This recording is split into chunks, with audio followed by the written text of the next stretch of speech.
Oh, hello.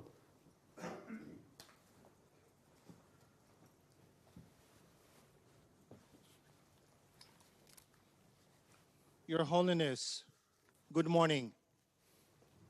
Today being the third day and the last day of the teachings for the Russian Buddhists, I sincerely would like to thank you on behalf of all Buddhists of Russia for your care, attention, and wisdom that you have shared with us, not only during the last couple of days, but for many years. Your guidance, advice, teachings, and prayers have inspired all of us to restore Buddhism in Russian Federation where it once flourished. Today's Heart Sutra will be from Republic of Kalmykia, from Golden Abode of Buddha Shakyamuni, the Central Buddhist Monastery, which was built with the initiative of former President of Kalmykia, Mr. Kirsan Ilimzhinov. The Central Buddhist Monastery plays a vital role in promoting and supporting Dharma activities, as well as preservation of culture and language. The Central Buddhist Monastery provides humanitarian aid and moral support to the needy people and runs social programs related to health and education. With folded hands, I thank you from the core of my heart, and now I ask the Kalmyk community to begin this Heart Sutra in Kalmyk language.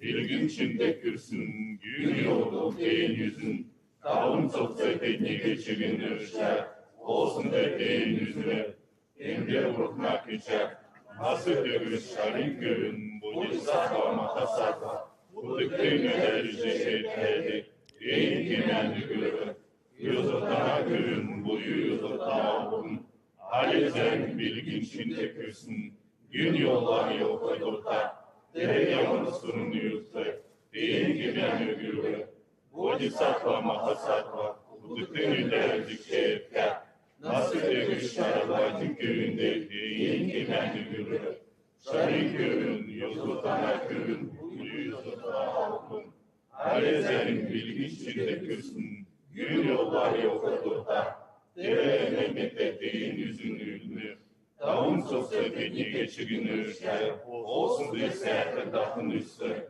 dürsün olsun çinir dürsün, dürsnerse çıkın olsun çinir övrabısı, olsun çinerse çıkın dürsün övrabısı, güçlün medirfe olma Kur'an metre, Kur'an yürütfe olun değil metre nubut olsun, şahin görün, deremin diler, hanımın olsun çinirmeyen, bilgi çinir uga, Esetirsin, kiyoga, kirasa katsın uga, korku uga, büyük uga, şahin görün, deremetin beler, olsun çinirde bilsin uga, medirfe uga, Kur'an metre uga, Kur'an metre uga, deyin metre uga, yüzün uga, çirkin uga, hamur uga, yerin uga, giyin uga, setkil uga, bilsin uga, dun uga, yünür uga, antın uga, Yürüdü uga, nom uga, nüdra oran uga, vasya setlin oran uga, setlin deyin metin oran küçükün uga, mumku uga, mumkiyle barsın uga, vasya etirke uga, etirke barsın küçükün uga, düştün olun mübde gartı, yürütke olun ne uga, bilim uga, olsun uga, ese olsun çıkın uga, şariköyün, derin metin deler, Bodhisattva nubut olsun uga müddeler, Yedi paramide sürtünmeyecek, seçilmedir dedik yorullarında ayılığa çıktı korubasın maşını için. Aslında sen işlem okurda görür. Grubun saklayasın tamam kurdu çıkın. Bilgin şimdi kırsınca şüphe. Devruğa seyahatler bulsun boyutu. İlirgaya bulsun okun oğlu. Devletindeler. Bilgin şimdi kırsına tani. İbe ufan tani. Devruğa tani. Sasu bu sasu bu şekerni. Hamız olun gibi maşram orulun müjdeçelerni. Kudu bu sebolun nermetin ürün. Bilgin içinde kırsına tani görür. Tadyata, Om Gate Gate, Parasambhati, Bodhisvaha. Şahin Bodhisattva Mahasabhanı, Eremekten bilgin içinde kırsın. Gün yolu tırsın yüzde. Değer elini tırsın. Değer yanası hoşçe. Bodhisattva Mahasabha, Kudüp'ten düşe derdi. Sen kimen zırşen, sen yazıp bana görün. Eri düşün. Çiğni yağmur üzülsün, güçlün gün dili parametrenin ülke. Güçlün olsun nohut çıkın takım baysılsın mu? Yılını ısınırsın, en kemen zerlik olsun de. Nasıl bir şarabacın gülün, oğlum Bodhisattva Mahasabha, Kudüp'ten düşe etler. Hamur döksünler ülkenin, oğlum engül, gülün, asuli, kandaraz, sevde yakınca baysılsın. Yılın döksünürsün ezerlik bile kamaktıva. Yılın döksünürsün bilgin çiğne küsne sürkün. Enafe ete gülüne sudur doğusa. Oh, yeah. Okay. Okay, who do it? Do you hear me? Hello. Okay. Sound okay.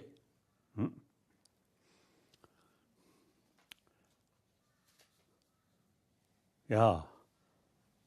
Now today, So, the fourth day, or third day. Now today, a special day. Usually we consider the Buddha's mother, you see, born in some different kind of, how should they, heavenly realm. then is Buddha visit his mother's reincarnation. I think he spent a few times, Months. perhaps a few days, then come back. So we usually call Sabab teaching. The descent from the heavenly realm of 32. Tibetan Buddhist. Now today, something important day. So now, as I mentioned yesterday, in order to,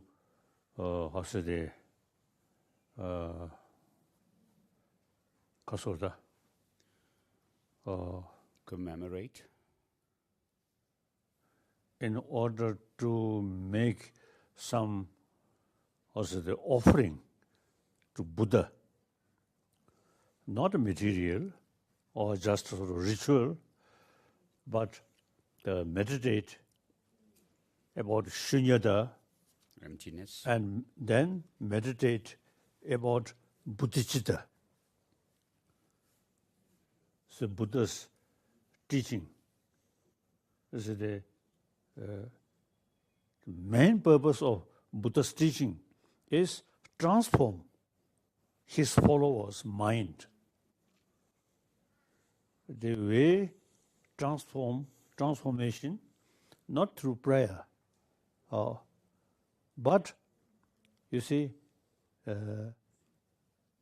his teaching, like Paramita Sutra, you also recited.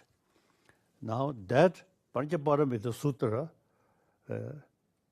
mainly, you see, mentioning about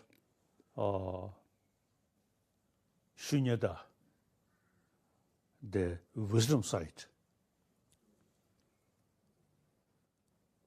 The Panchaparamita Sutras at the beginning, you see,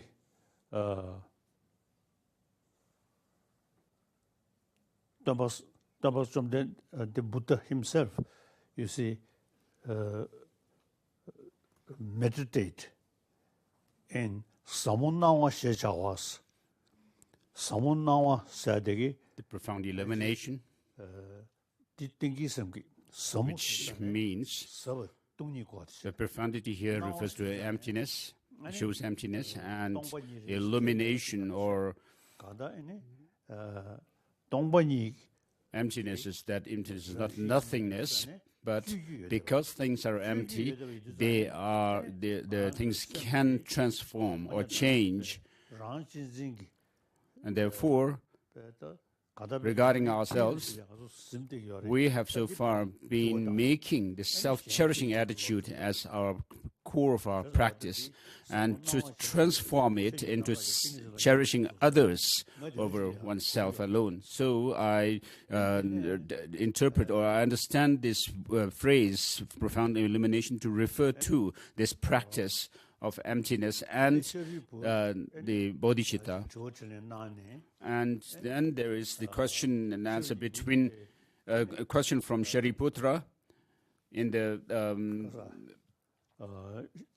Heart Sutra.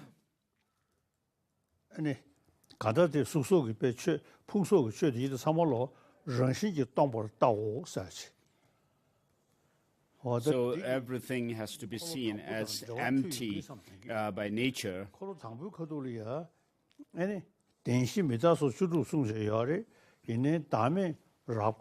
So in the first turning of the wheel of Dharma, the Buddha has taught, the Four Noble Truths, and then regarding selflessness, he taught a gross or coarser understanding of selflessness of persons, whereas in the Heart Sutra, the Buddha says these five aggregates are should be seen as empty of intrinsic existence. So,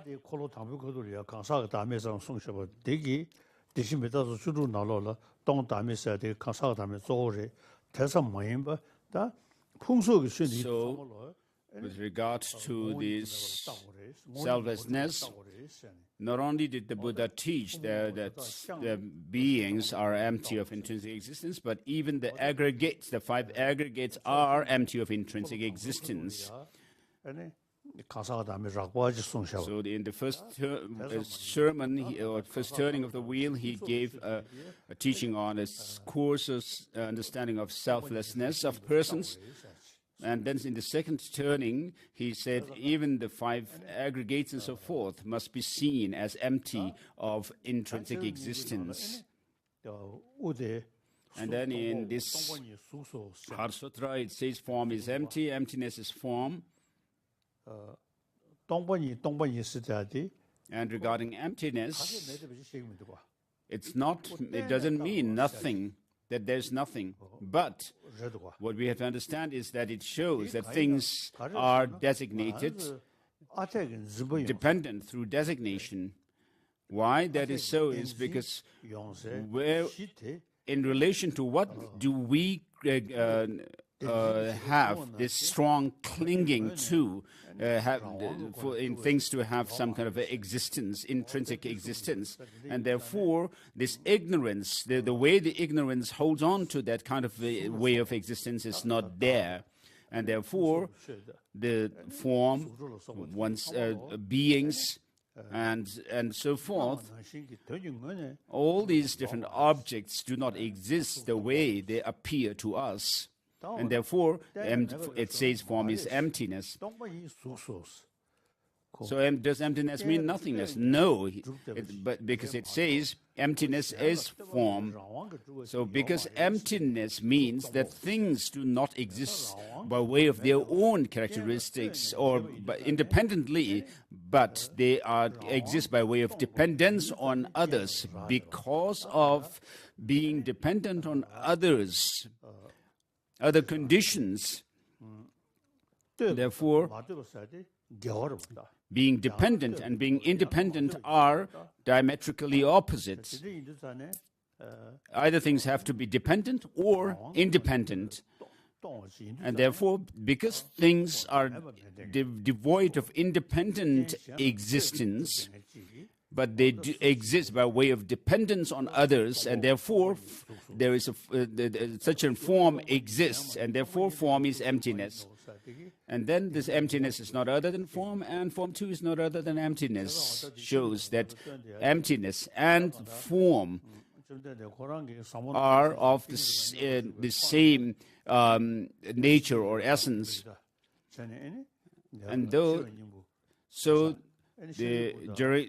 during this teaching of the Heart Sutra, the Buddha was absorbed in totally in emptiness, and through his inspiration or blessing, the question and answer between Shariputra and Avalokiteshvara happened, and so the Buddha was totally absorbed in emptiness or meditative absorption, and amongst his disciples or entourage, Shariputra and Avalokiteshvara did this question and answer.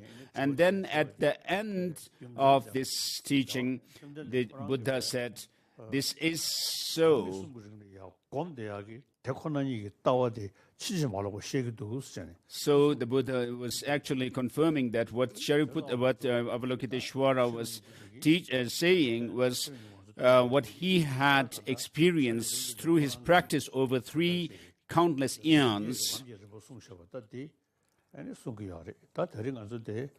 so the Heart Sutra and the Perfect Wisdom teachings teach the profound and the extensive path.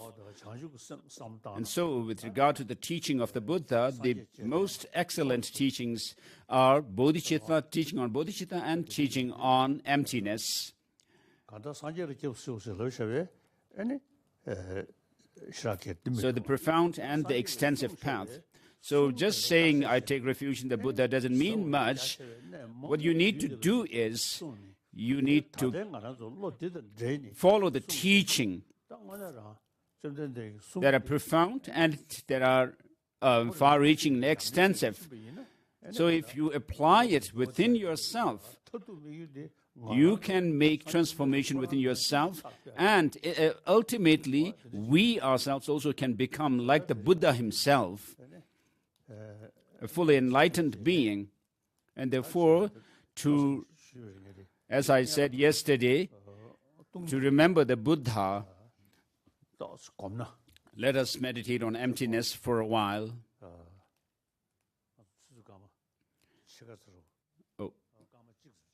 For about a minute or 1 minute, let us meditate on emptiness, the profound emptiness. As the Heart Sutra says, the 5 aggregates also must be seen as being empty of intrinsic existence. So, to make it simple, so the Buddha's teaching on emptiness, of course, but Master Nagarjuna makes it very clear what is dependent on dependence arises. What arises through dependence is said to be empty. And since there is nothing which is not dependent, therefore there is nothing that is not empty. And therefore, because things are dependently arisen, therefore there is no independence. Nothing exists independently. So, for us, when we think about ourselves, we feel as if there is something that is tangible, that we can hold. And it is similarly with the case of Buddha and the sentient beings, like down to those ants and insects and so forth. And therefore, because of this clinging to such a concrete, independent existence and things, we also become attached to the near and dear ones, and close ones and distant, or we have anger towards those adversaries. What is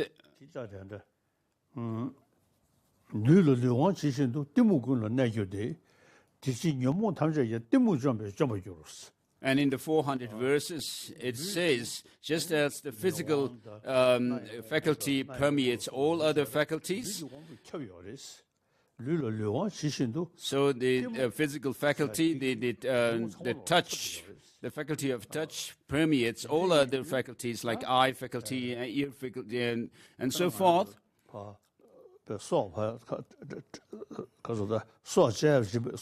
So, for example, if someone wants to be killed, so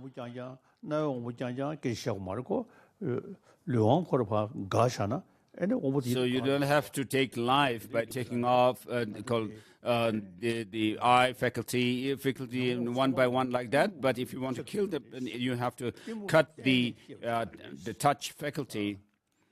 And so, likewise, all destructive emotions, mental afflictions, are rooted, permeated by this ignorance. So there are said to be 84,000 different mental afflictions, and then we also subsume them into the 6 root and the 20 secondary afflictions, and therefore all these other mental afflictions are permeated by the ignorance. And therefore, all destructive emotions can be ended by ending this ignorance. And therefore, the 400 verses goes on to say further that once you realize or see dependent origination, this ignorance can be overcome. And so the ignorance is a misconception of reality. It is the total opposite of what reality is, that is seen by this, that is perceived or conceived by this ignorance. And therefore, if you understand the actual reality clearly, then this ignorance will be eliminated. So it will not go away through prayers. But what you have to understand is the reality of how things are. When you understand and when you see that, then this ignorance can be turned around and or dispelled. So if you have made a mistake in recognizing a thing or identifying a thing, because of this misidentification, you can be actually corrected, because the reality is not so. You can be told that. So that misperception has to be countered by showing the reality of how the thing is or exists. So if you are at a fault, you have to be shown the fact, and precisely by saying that if the thing were to be the way you have thought it's to be, then there must be so and so, and you have to reason out like that. And then when through this kind of reasoning, when you are able to see the way you have perceived the object as something as not true, then you will see the reality, because that misperception is countered. So Master Nagarjuna says, in the lack of inherent existence doesn't mean things do not exist, but things do exist And the way they exist is by way of dependence. So the good, bad, all these things that we enjoy and so forth do exist through dependence and not in the way you perceive them to have some objective independent existence. And so, in the Mula Madhyamaka Karika, Master Nagarjuna also says that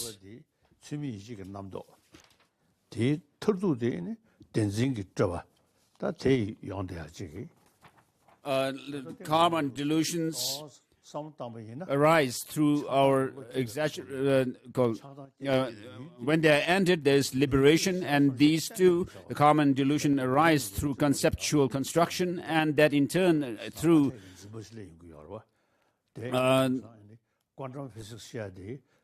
some fabrication, and that is ended by emptiness. And so what quantum physics says these days also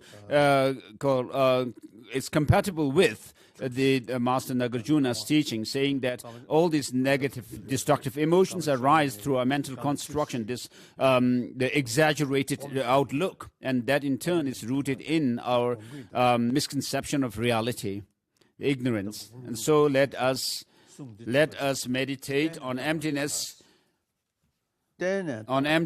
by recalling Master Nagarjuna's lines, saying, because things are dependently arisen, therefore they are empty of intrinsic existence. And you can actually reason out that if things were to have any independent existence, then that's an objectification of things. And because things are dependent, therefore they are empty. Though things do exist, they appear as if they have some existence out there from their own side. And then we should be able to actually find them through our scrutiny. But that is not the case. And then Master Nagarjuna says, desire, hatred, and confusion arise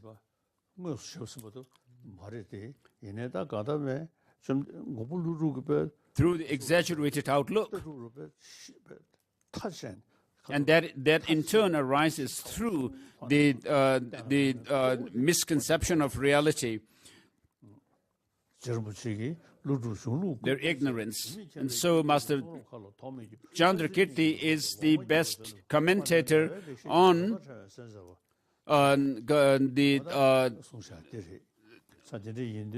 Master Nagarjuna's, the greatest commentator is Master Chandrakirti.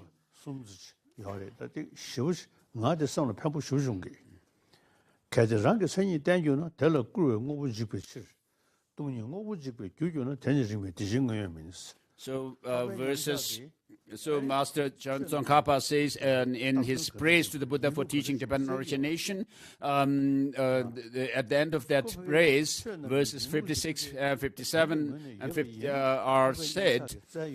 And then in Master Chandrakirti's 6th chapter of Entering the Middle Way, he goes through these four logical absurdities that you would have to face if you assert things to have some intrinsic existence. In verses 34, where he says that if things were to have any intrinsic characteristics, that they arise independent.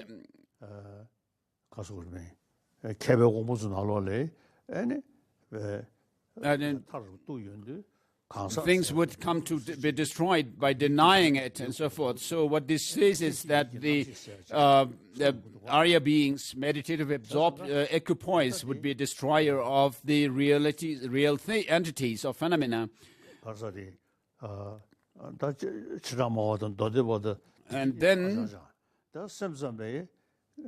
Of course, Vaibhashikas, Sautrantikas do assert things to have some objective existence, and that things could be found through analysis. And then also the Chittamatras, because they assert things to have some objective existence, and that a person can be found through analysis, and that they will point to this alaya vijnana as the identity, the final identity of the person. And also, the Savatantrika Madhyamakas do assert that there is objective existence. And so this is rejected in verse number 34 of chapter 6. If the intrinsic characteristics of things were to arise dependently, things would come to be destroyed by denying it. Emptiness would then be cause for destruction of things, but this is illogical, so no real entities exist. Thus, when such phenomena are analyzed, nothing is found as their nature apart from suchness. So, the conventional truth of the everyday world should not be subjected to thorough analysis. So, this shows the conventional truth would withstand this absurdity, that it would withstand the analysis of ultimate reasoning. And then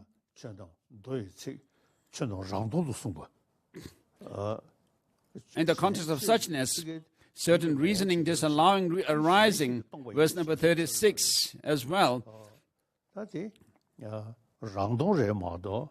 And the text also points out this logical absurdity that ultimate production cannot be denied.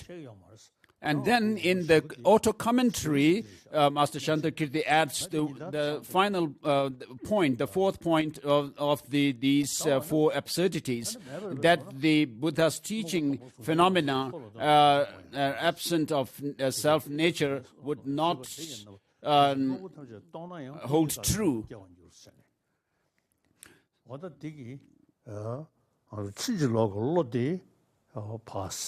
And so it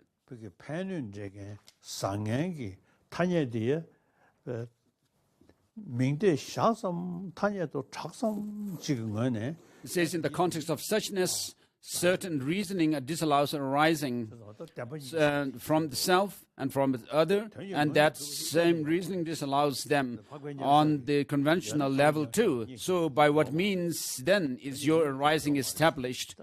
And so things have no independent self-existence whatever if you analyze them through the fivefold reasoning or the sevenfold reasoning.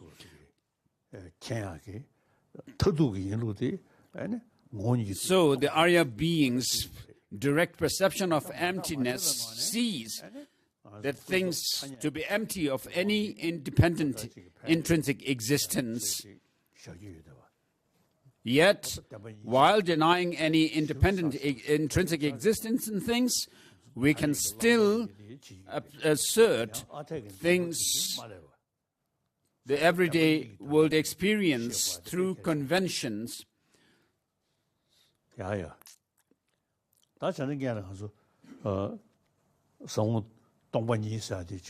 So empty things dependent on convergences such as reflections and so on are not unknown, and as such, and just as from an empty thing like a reflection, a perception can arise that bears its form. And so let us meditate on emptiness. You can reflect on the line from the Heart Sutra. All these five aggregates are empty of intrinsic existence. Or it's maybe better to think along these lines from the Mullamadhyamaka Karika. I'm not this body, the aggregates. I'm not separate or distinct from them, because I have to be designated or asserted independence on the aggregates And we can also make difference between humans and animals on the basis of the aggregates, and then male and female also on the basis of the aggregates. But if you were to search for yourself from top of your body, the crown, down to the sole of your feet, you will not find anything. So being the I, apart from being dependently designated, and therefore I am not dependent on the aggregates, nor the aggregates are me. And who I do not possess the aggregates, who am I? So where is that I that you so strongly hold on to as if it has some kind of intrinsic existence? So I am not the aggregates. From the top of your head down to the sole of your feet, you'll not find it. And then, on the basis of the aggregates, we differentiate between Buddhas and sentient beings, the male and female sentient animals and humans, and so forth. And so meditate on emptiness on the based on these lines from Mula Madhyamaka Karika.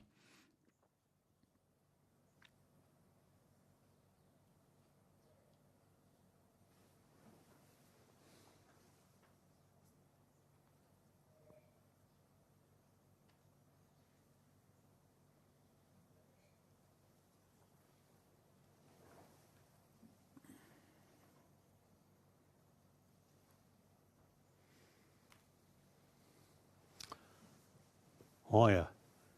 So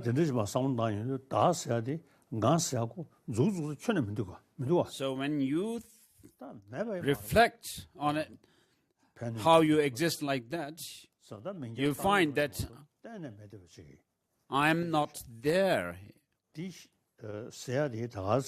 but I do exist merely by way of designation.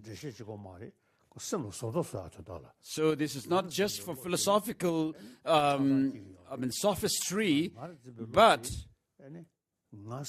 it has to counter our mental afflictions, because they arise through this clinging to and holding on to some independently existing me or I. And so that has to be countered. As it was already quoted, the lines from Nagarjuna's, the 400 verses, by destroying this ignorance, all the other mental afflictions will be destroyed. So that is a meditation on emptiness. Now next, let us meditate on the conventional bodhichitta, which is slightly easier, perhaps, than emptiness.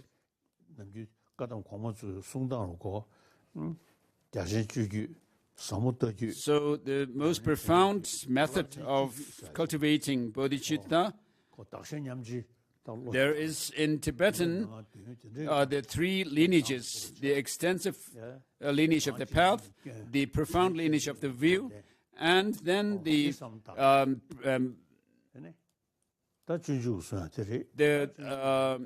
great system of the method of the blessings lineage, practice lineage. So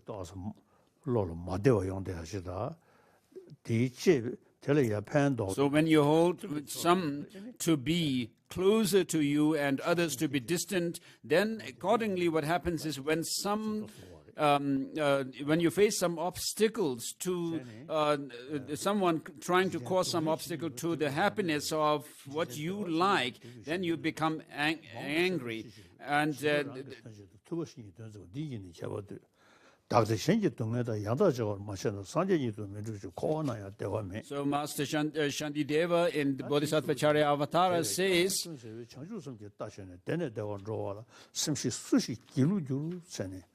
all happiness in the world comes from wishing others to be happy. All suffering, wishing oneself to be happy. And what need is there to say more? Look at the difference between how the Buddhas have become enlightened by cherishing others over themselves, and look at ourselves who are still remain in the samsara. And then he also goes on to say, which sensible person will feel discouraged to ride the horse of bodhichitta, which takes one from blissful to blissful state. And so, because of our self-cherishing attitude, we are left behind in samsara, and therefore,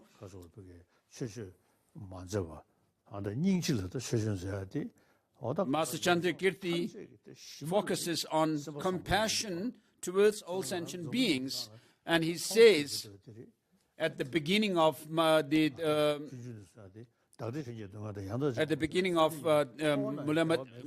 Karika, the compassion is the cause for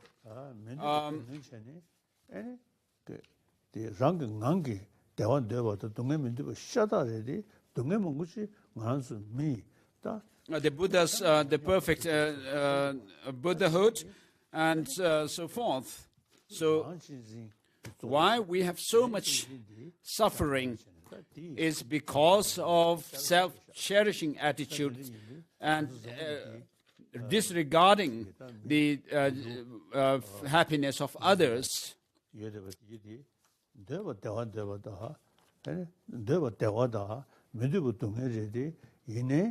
So all 7 billion people, though we want happiness, happiness is what we desire and suffering is what we don't desire, but we are not able to fulfill that, our goal, our desire, because of self-cherishing attitude.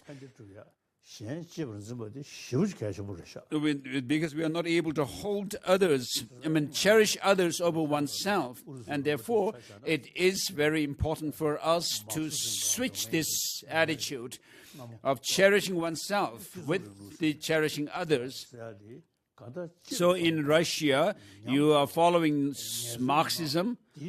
So Marxism actually thinks about the taking care of others more than oneself, but it actually became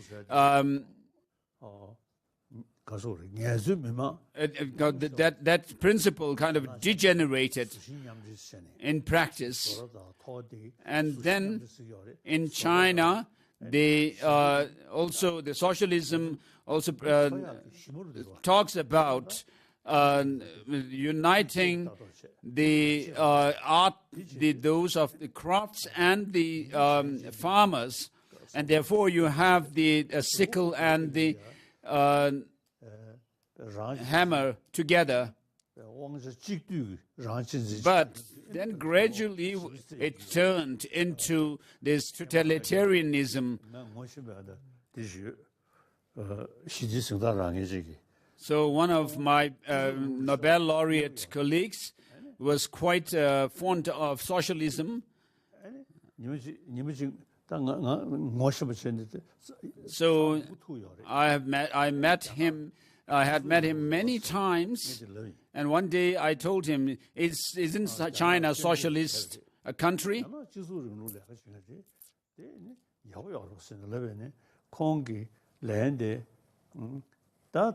And he was actually criticizing China, and I said, of course China is not bad because it is a socialist country. But then he said, no, today China is no more socialist country. It is the worst kind of capitalism. So they follow the totalitarian system. So the socialism has become only a lip service. So they only think about their power and authority. So this Nobel laureate colleague had actually told me this. And so therefore, it is very important to have altruism although these socialist revolutions did happen with this idea of serving others, but because they have not been able to transform within themselves to take care of the others sincerely, wholeheartedly, then this didn't become successful. So whatever happiness, suffering there is in the world all come from wishing others to be happy. Whatever happiness there is all come from wishing oneself. Whatever suffering there is comes from wishing. Whatever happiness there is comes from wishing others to be happy. Whatever suffering there is comes from wishing oneself to be happy. And then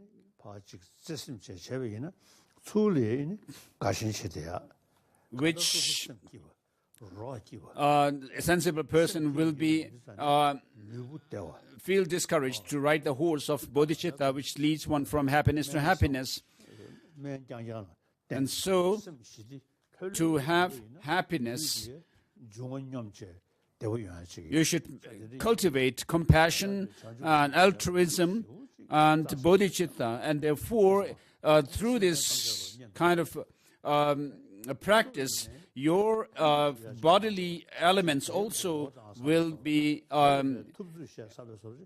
balanced, will not be in balance, and therefore, this also helps your health as well. And therefore, let us meditate on bodhicitta, because it is a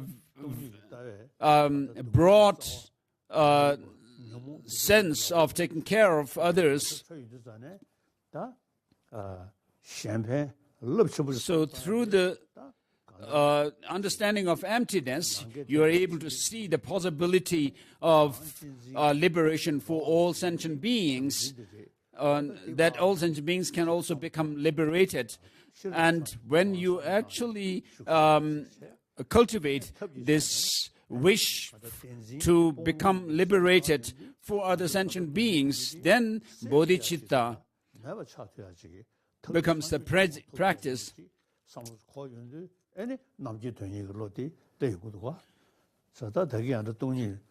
So when you think about helping others, of course,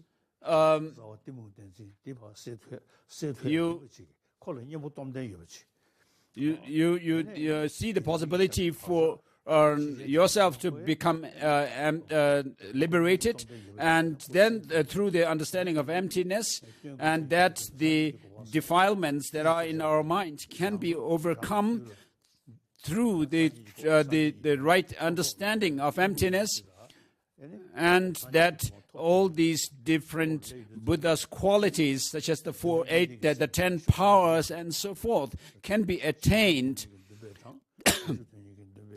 And so,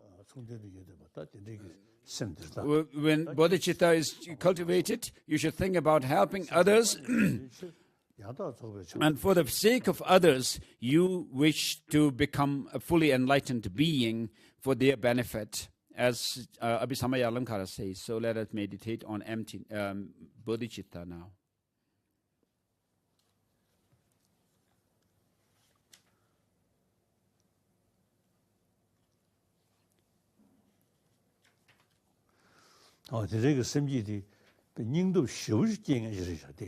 So it gives a huge courage within oneself.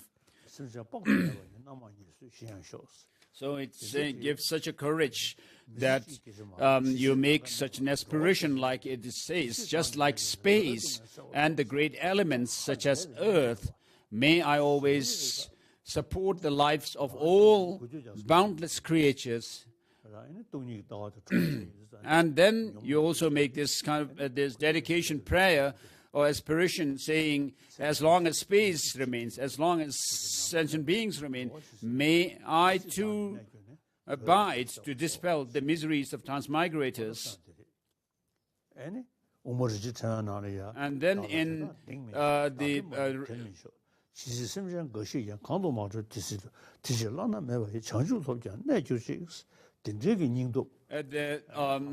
in Ratnavali also, it says,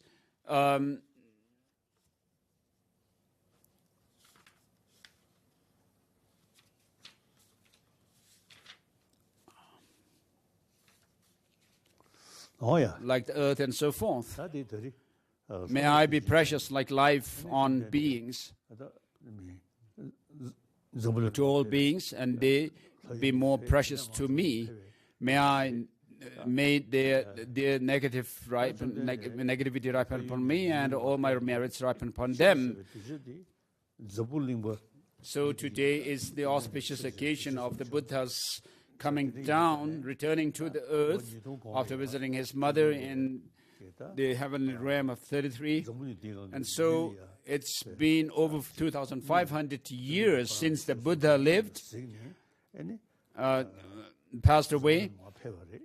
And so he came to the world in order to help sentient beings here. So the purpose of his coming to the earth is to show to teach the 84,000 teachings in through the three turnings of the wheel of Dharma. And so the purpose of Buddha appearing in the world is to show the practices which are to be avoided and practices which have to be adopted. And it is like actually leading the sentient beings through the different stages of the development of the path, like we go through the school system. And so the Buddha showed us the path to eliminate our defilements, ignorance, and so forth. And so this is the way we should commemorate the Buddha. So on a daily basis, do your best to meditate on emptiness and also bodhichitta, which considers others more important than oneself and cherish others over oneself. Of course, we do recite prayers and mantras, but the main practice should be the meditation on emptiness and bodhichitta, and it will be beneficial to do that if you do that. Let us start the question and answer session now. Question.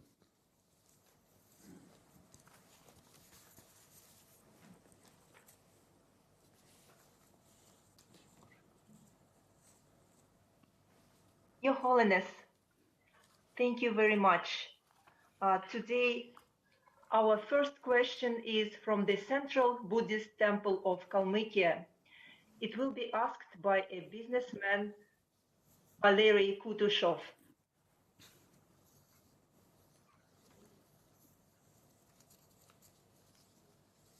Ваше Святейшество, доброе утро. Good morning, Your Holiness. The question is about doing business in the realities of present social and economic situation. Recently, I have come to understand a little deeper the causal relationships of all actions and felt the effect of the right and wrong thoughts and actions. My business that I have to do is related to meat products, processing meat, and manufacturing of food and for sale. Today, I'm at a crossroads. On the one hand, my business means blood, slaughter, money. On the other hand, I have to feed my family. How can I find a middle way to remain a sincere Buddhist and at the same time support my family? So the ethnic Mongolians, you survive on flesh, and it is the case also with Tibet. So we do not have much vegetables. So in these regions, because of the reality of the geographical reality itself, you cannot we cannot be totally vegetarian and giving up the non-veg. So you have to, there's no choice. On the whole, the society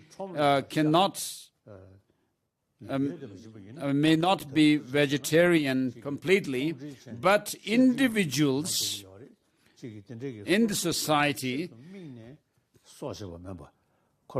can still have options. So with regards to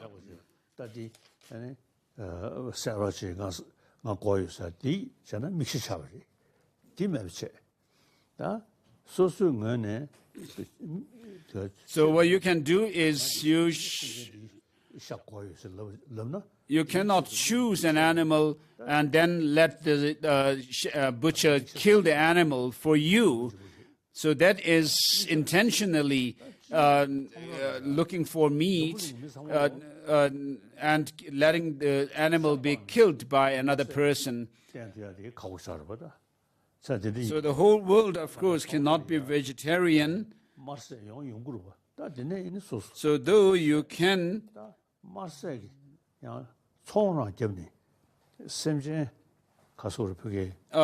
still take meat, you should be careful not to let others slaughter animal for you.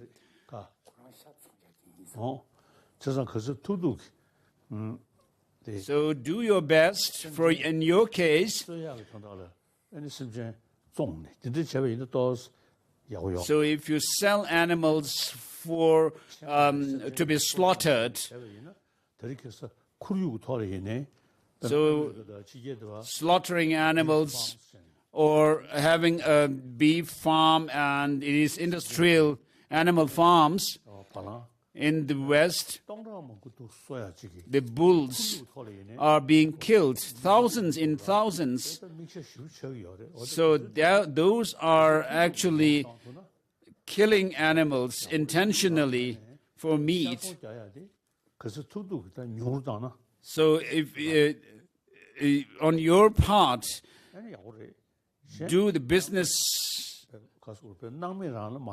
of selling meat as less as possible. So if you could reduce selling meat, it would be good. And also to take less meat. So today, in Mongolia and in Tibet, people are able to have more vegetables from China and other parts of the world, perhaps. And so, if you can make vegetarian food, take more vegetarian food and less of the non-veg, that would be good.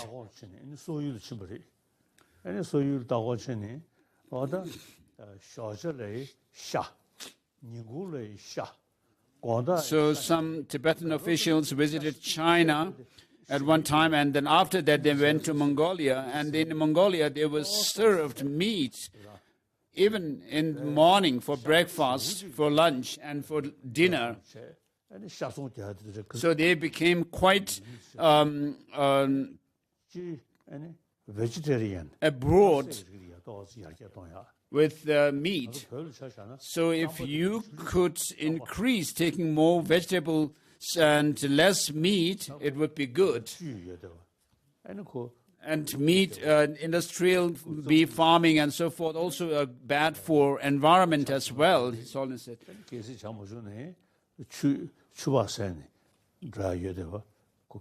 And in Tibet we have tsampa, which is very easy to carry around. And even if you may not get tea or something to take with it, you can still use fresh water.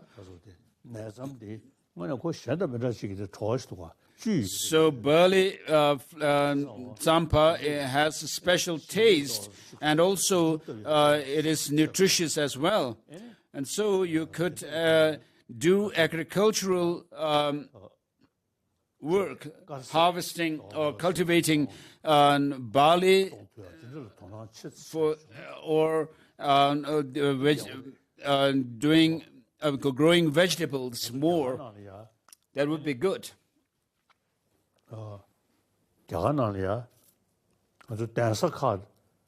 And then in our monastic institutions here in India, in the south of India, the great seats of learning, the common kitchens of these monasteries do not serve non-veg meals or food.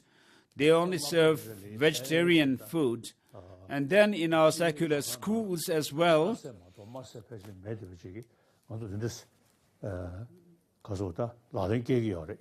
the common kitchens don't serve non-veg.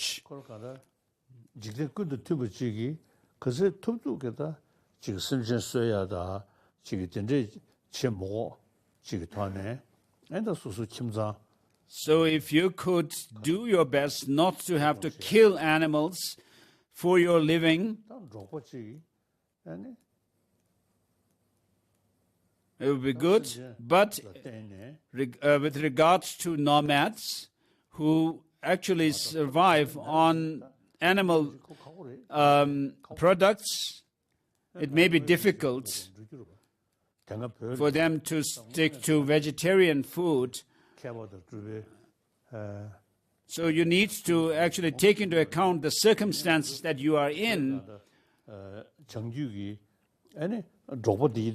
In Tibet, the northern part of Tibet, where nomads live, the great Tibetan religious leaders, masters, have not been able to make them vegetarian, not to take non-veg food at all. And so do your best and see the situation that you are in and accordingly deal with it as best you can. So the nomads, Mongolian nomads, if you were to tell them to give up meat, it would be difficult for them to do that. So the Buddha mentioned to the monastics to have meat which are free from the three faults. So it would be best if you can give up non-veg food, but if you can't, at least avoid the faulty meat. Next question is by Елена Aloshina from the Moscow Ranjun Yeshe Buddhist Center. Ваше Святейшество, в последние годы, особенно в 2020, мы наблюдаем... So during last years, and especially in 2020, we witnessed transmission of Buddhist teachings, where a live process of transmission from a teacher or disciple turns into synthetic communication via internet, not always online, often just recorded videos. Some people may feel the blessings decrease in such transmission and it becomes less effective. This year 2020, it may seem as a forced measure, but it seems it soon will become a normal practice. What Your Holiness thinks perspective, benefits, and maybe disadvantages of such ways of transmission. So usually we talk about, of course, strictly following the tradition. We do talk about receiving a transmission from a Lama directly. So this has become a custom. But initially, when the Buddha gave teachings, he didn't make a difference between transmission and explanation and so forth.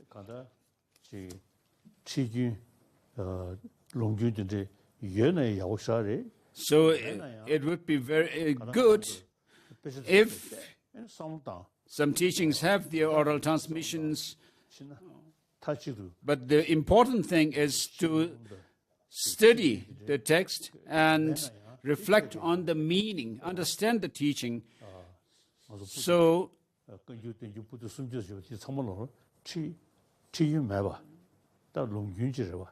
So the most important thing is to think, reflect on the meaning.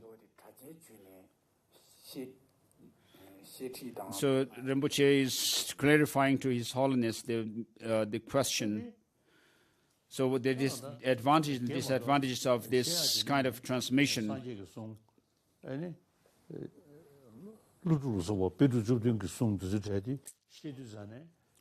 So when we listen to the teachings of the Buddha, the masters like Nagarjuna and so forth, so if you listen to these teachings on the internet, the blessing would be same. So as it is said, they do not rely on the word, but on the meaning. Rely on the meaning. Do not rely on the person, but the teaching. So within the teaching, not on the word, but the meaning. And so try to understand. If you understand the teaching and then integrate the teaching within yourself, so if you are able to do that, you will not say that, oh, I didn't receive the transmission from a Lama, but only on the internet.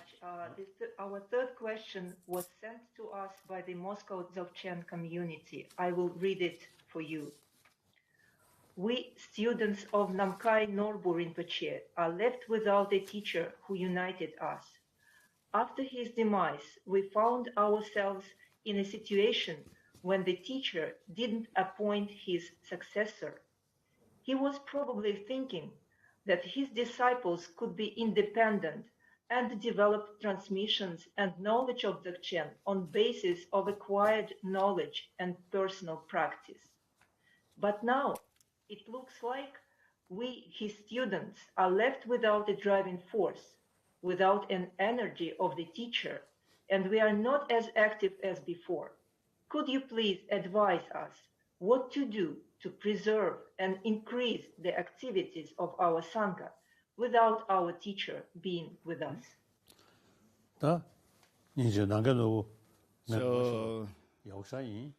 I knew Namgyal Nobu Rinpoche very well. So although he's no more with us, but his followers should actually follow his own teachings.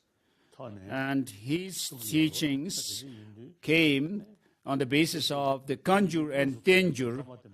So though your master may not be with you in person, but his teachings, which are based on the basis of his teaching, the source of his teaching, were the Kanjur and Tenjur, the masters like teachings of the masters like Nagarjuna and so forth, are with us. And so these teachings that have come to you through your teacher actually have their source in the Kanjur and Tenjur. And therefore, whether the Lama is actually there or not, that you can, from whom you can receive the blessings, but if you are able to be practical about his teaching, then that would be that will serve the purpose for you. So though we have not met Master Nagarjuna or Chandra Kirti, but we have the text with us and we study them, their texts. And so, and similarly, the past masters of Tibet are no more with us, but their teachings on the view, contact, and meditation are with us. And so, the Namgyal Nobu Rinpoche's students also should also think like that. Yes, thank you very much, Your Holiness. The next consider question this. Is from the Association of Buddhist Communities Arya Sangha. It will be asked by Irina Machitsky, chairperson of the Board of Trustees. Good morning, Your Holiness. Я представляю Ассоциацию буддийских общин Ария Санха. So, Your Holiness, I represent the Association of Buddhist Communities, Arya Sangha. In early December, we are going to hold the first Russian all-Buddhist online Manlam. Buddhists of different traditions will get together. In what direction could Russian Buddhists unite their efforts to promote the development of Buddhism in Russia best and benefit the people of our country?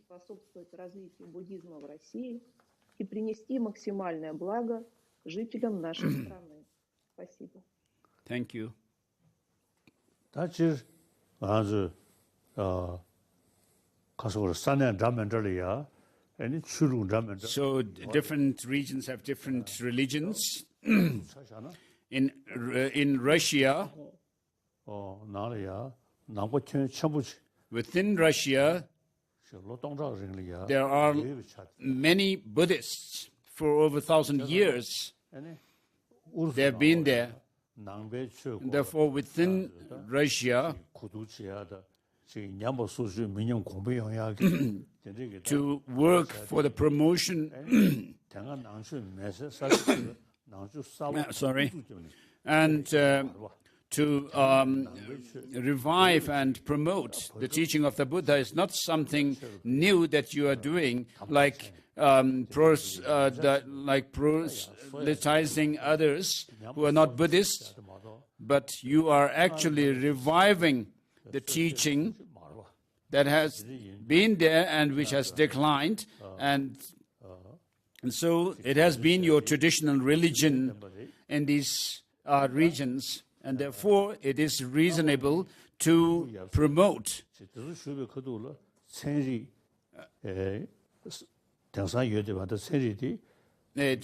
During the time of Masters Nagarjuna and so forth, modern science had not yet developed, but you can use the knowledge and the logic that are found in Master Nagarjuna's teachings and then have discussions with modern scientists. So for me, it's been 40 years or so since I started having discussions, dialogues with scientists, modern scientists. So in the beginning, when I expressed my wish to have discussions with scientists, modern scientists, some of the old monks, geishas, have actually expressed their skepticism. Then I told them that the Buddha himself has said, all monks and scholars, like a gold is tested by burning, cutting and rubbing, likewise you should examine my teaching and then accept it, not because you have devotion in me.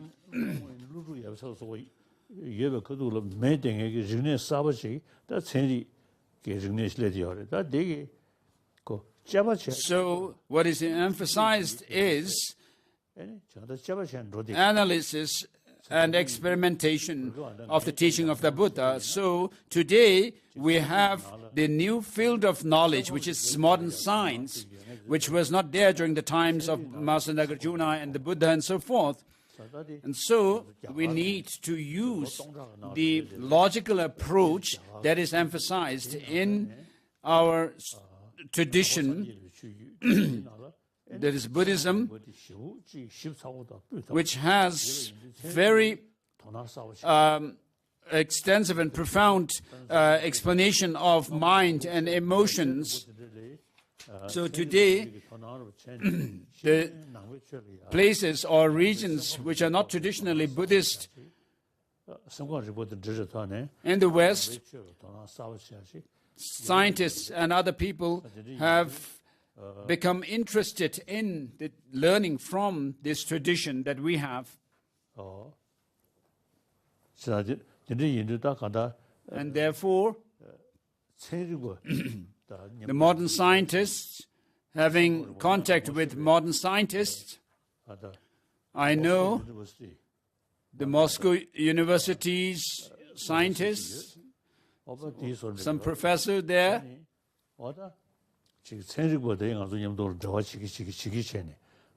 so by having contact and interaction with modern scientists, the Nalanda tradition which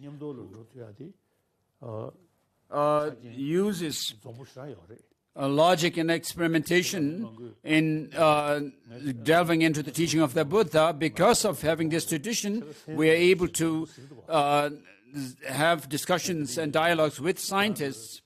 And so some people even say that I, the Dalai Lama, am a Buddhist and half scientist, Buddhist monk and half scientist. So it is important to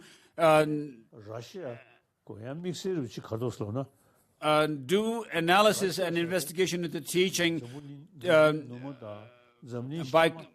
through modern science and Buddhist approach of logic. And so Russia is partly in Asian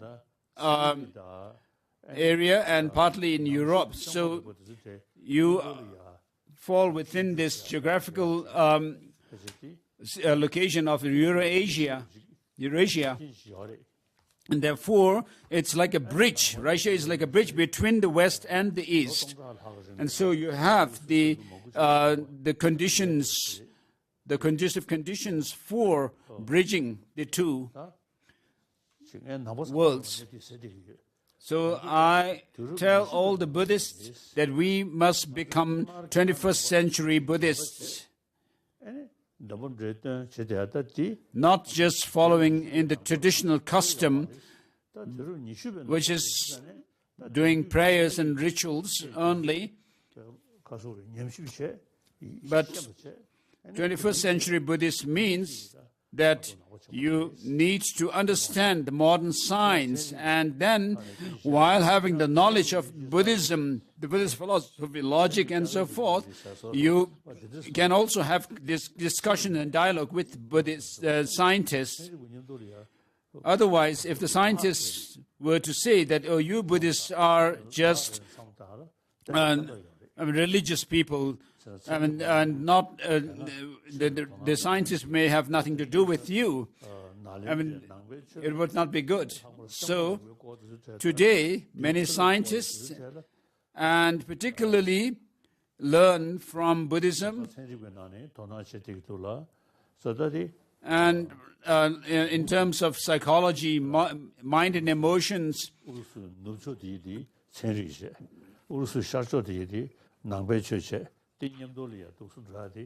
so the western part of Russia fall within the western region, and then the eastern part within Asia. So if you could actually complement each other.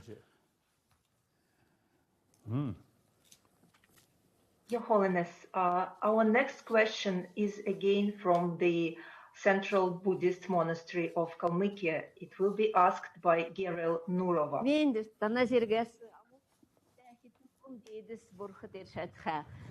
So, Your Holiness, I'm asking my question at the statue of Arya Nagarjuna erected. With your blessing, we sincerely thank you because of your because of you, our temple is surrounded by the statues of the 17 Pandits of Naranda. My question to you is, there are two approaches to developing bodhichitta and realizing emptiness. The second approach is discussed in Nagarjuna's commentary on bodhichitta. First, we develop the realization of emptiness and understand that enlightenment is possible. That is, first, we develop absolute bodhichitta, and only then we develop the relative bodhichitta. Why did Nagarjuna choose this particular approach, and for whom it is most suitable? То есть сначала достигается абсолютная истина, а потом относительная истина. Почему Арья Нагарджуна сделал свой выбор именно на... Why did Nagarjuna choose this particular approach, and for whom is it most suitable?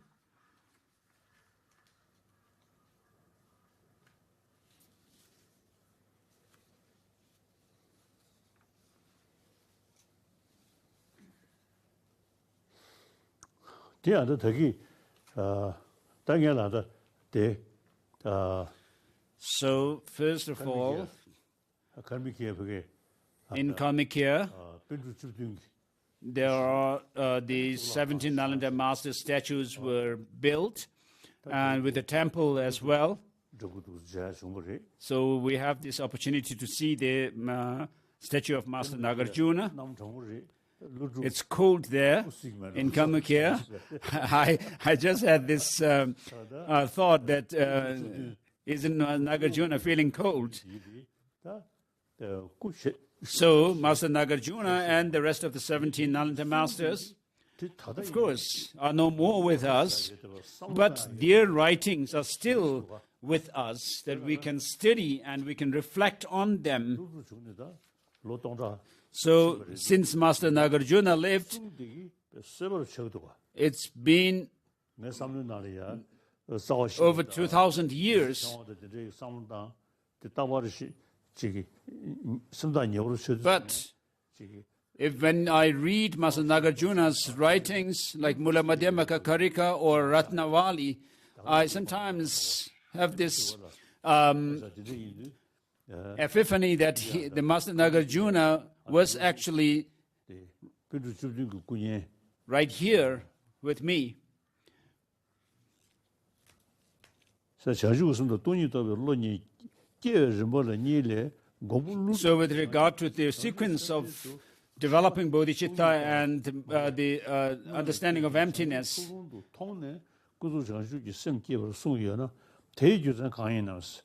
so why did Nagarjuna choose this approach of realizing emptiness first? So when you go through reason, when you follow reason, you need to think whether the Buddha that you aspire to arrive or reach is possible for you to attain or not. And you need to see whether these defilements that are within our mind can be eliminated or not. So this is following, of course, the followers of Buddhism with the not so sharp faculty base themselves more on faith, but the sharp faculty disciples with sharp faculty actually follow reason, and therefore they think whether it is possible to reach enlightenment, and whether it's possible to get rid of all the defilements within us. And so they see that these defilements can be eliminated because there are the powerful antidotes to them. And so, through this reasoning that there are powerful antidotes that can eliminate the defilements, they see the possibility of enlightenment, and also the possibility of attaining omniscient state, which is a state where one has eliminated or overcome all the defects and or faults and attained all positive qualities within oneself. And therefore, one needs to understand what bodhi means, the enlightenment means. And therefore, the bodhisattvas are said to, as it is said, the bodhisattvas focus on enlightenment with wisdom, and sentient beings with compassion. It's not enough just to say, may I become a Buddha, but these disciples with sharp faculty actually followed reasoning, and therefore, for that, understanding of emptiness is very important. And with that, you see that the possibility to attain enlightenment. And with that understanding, you also cultivate this aspiration to become a Buddha for the benefit of all sentient beings. And without reaching that goal of enlightenment, Buddhahood, you will not be able to serve all sentient beings limitlessly. And so, when you reflect on emptiness, without which you cannot think about the meaning of sang, which means having eliminated or being clearing all defects or faults and attaining all qualities. And ge means your mind is open to see everything that there is to know.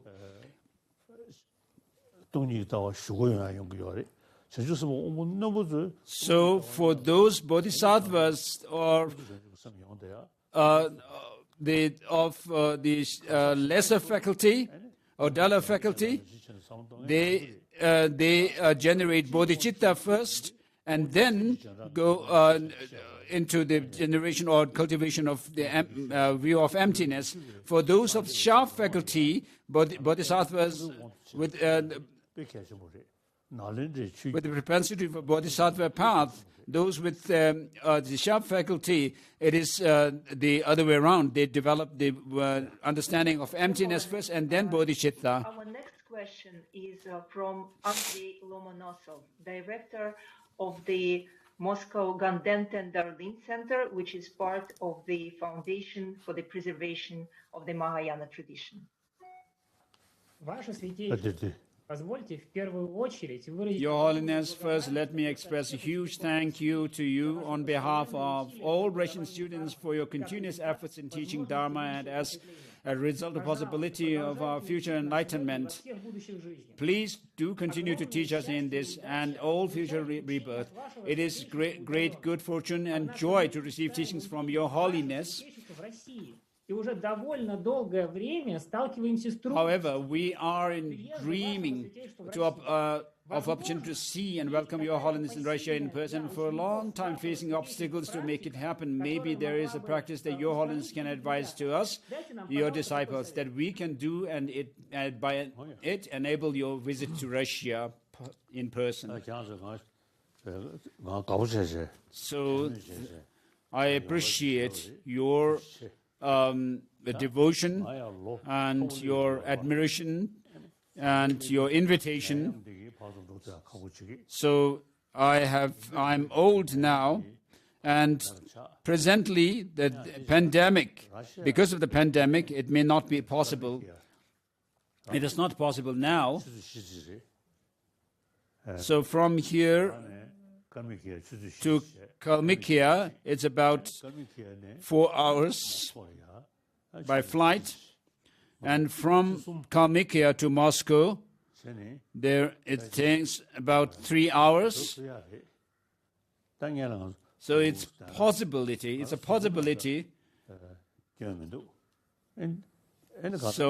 physically, I'm very healthy. Even if we cannot meet in person, but we can still have this kind of virtual teaching on the internet. And historically, the title Dalai Bakshi came from Mongolians, and so we have very strong ties with Mongolia historically, and so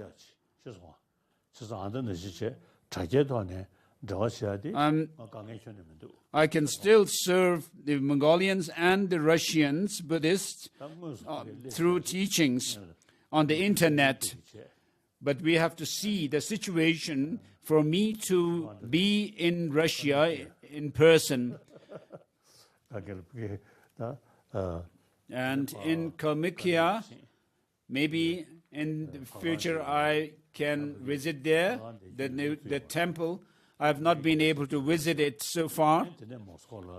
And then take a rest there for some time and then visit Moscow. So this is possible to do. It's not impossible. Thank you. Next. Your Holiness, the next question was sent to us by email from Tuva.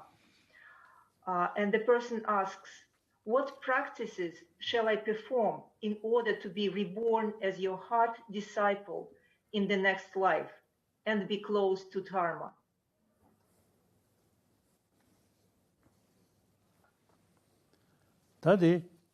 So for this, a future, what your future would be depends on your present. So you, my friends, you should practice bodhichitta and the wisdom of emptiness, which are my main practices. And so you should do the same. And towards the end of your life, when you're about to die, you should reflect, be able to recall these two. And then we can also make this prayer, may I meet with a perfect teacher throughout my life, which is at the end of the prayer called the foundation of all good qualities.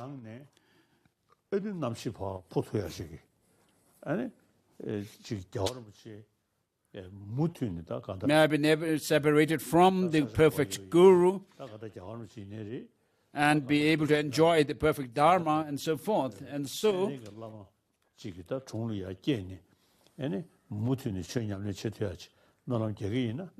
with this kind of prayer, if you can make this kind of an authentic prayer to be born near an authentic, qualified guru, whether it's some other guru or me, I mean, you should make this kind of prayer, but you should make this practice, the main practice, bodhichitta, the spirit of enlightenment, and the wisdom of emptiness. So I have received many tantric initiations, of course, such as Goya Samacha initiation and so forth, the Yamantaka and Heruka. So, but these are not the main. But the bodhichitta and the view of emptiness are my main practices. So to have a good imprint for you to meet with me in the next lives, I mean, you should make these two, reflect on them. Last question for today. It was sent to us from Gandent and Darlene Center. We live a very busy life. We take care of our children, of our family. This is our responsibility, and we need to give them all our time. As a result, we have little time and resources left for study and practice of Dharma, let alone becoming a monk or nun. Keeping in mind the example of the great lay practitioners of the past, and given our situation, is it realistic for us to aspire to achieve enlightenment in this very life, or shall we wait for the next, more favorable rebirth? If we can do only one practice, what would be this practice?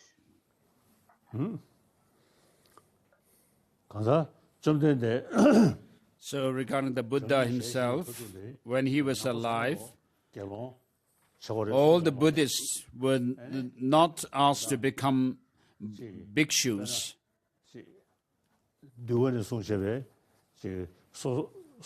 So in Vinaya,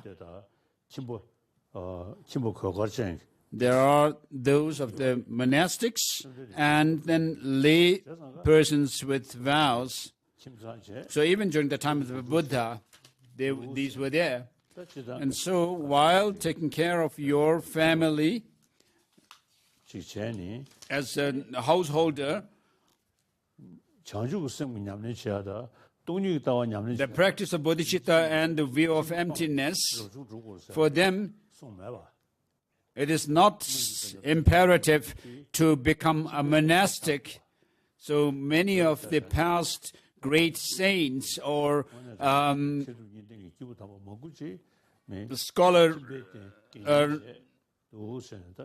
scholars and accomplished masters were not monks or nuns necessarily. And then in the Sakya tradition, there were the three of the lay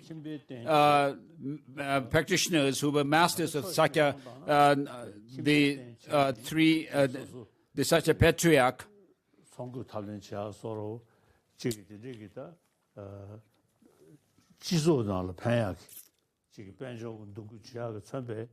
So even as householders, if you could involve yourself in education and social service,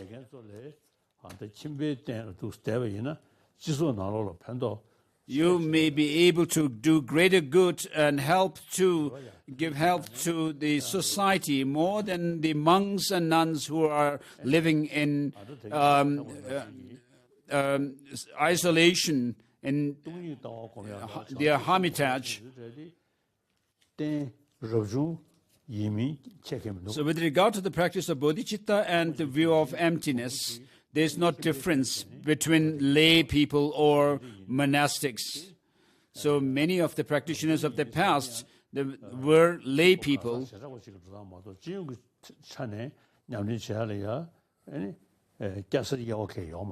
So generally speaking, in doing Buddhist practice or Dharma practice, there is no difference between the lay persons and the monastics. Of course, when you become monastics, you have the particular monastic vows that you have to keep.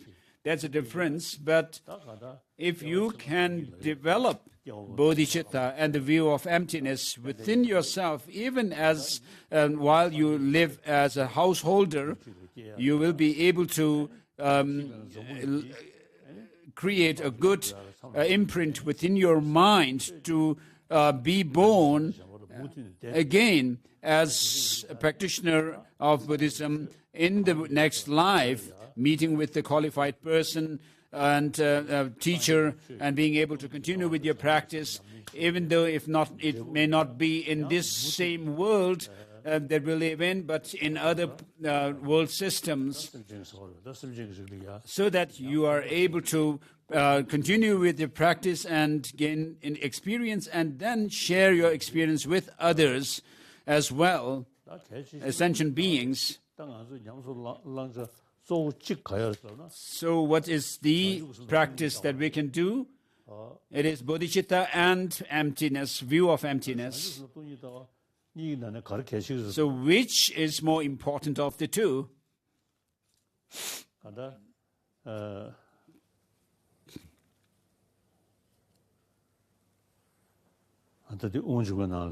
In Madhyamaka at the end of the 6th chapter, it talks about having the two wings of a swan.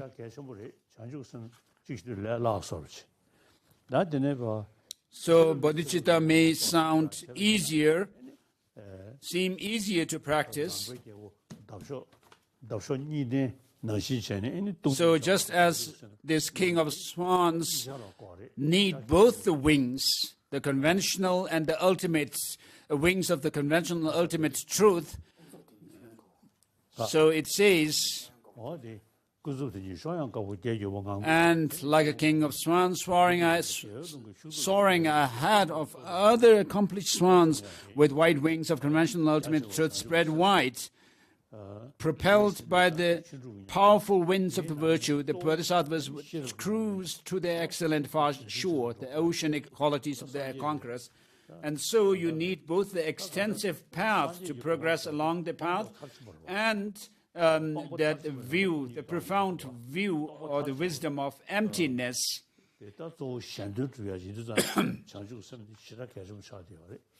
And so in order to reach Buddhahood,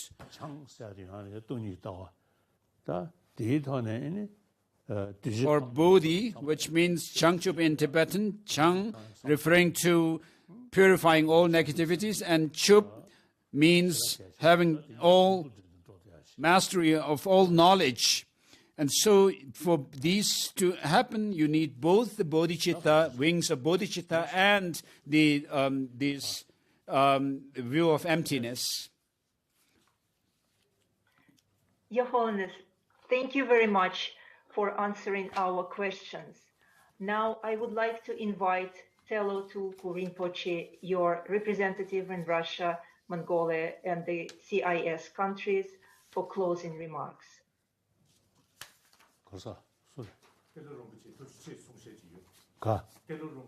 Your Holiness, on behalf of all Buddhists of Russia, I would like to sincerely thank you for your attention and care that you have given us over the past many years. We feel very fortunate and blessed by your compassion, kindness, and love. The wisdom that you have shared with us united all of the Buddhists of Russia, no matter which republic, ethnic group, organization, or tradition we claim to represent. Buddhists from all major traditions came together during these teachings, and it is because of your inspiration you have given us to work together and unite our efforts. We will continue to follow your advice and guidance you have given us. With this, I would like to end this year's teachings for Russian Buddhists by requesting Your Holiness to continue to be with us and continue to give us teachings in the future. We all wish you good health and long life and look forward to seeing you in the nearest future. Thank you very much. Thank you.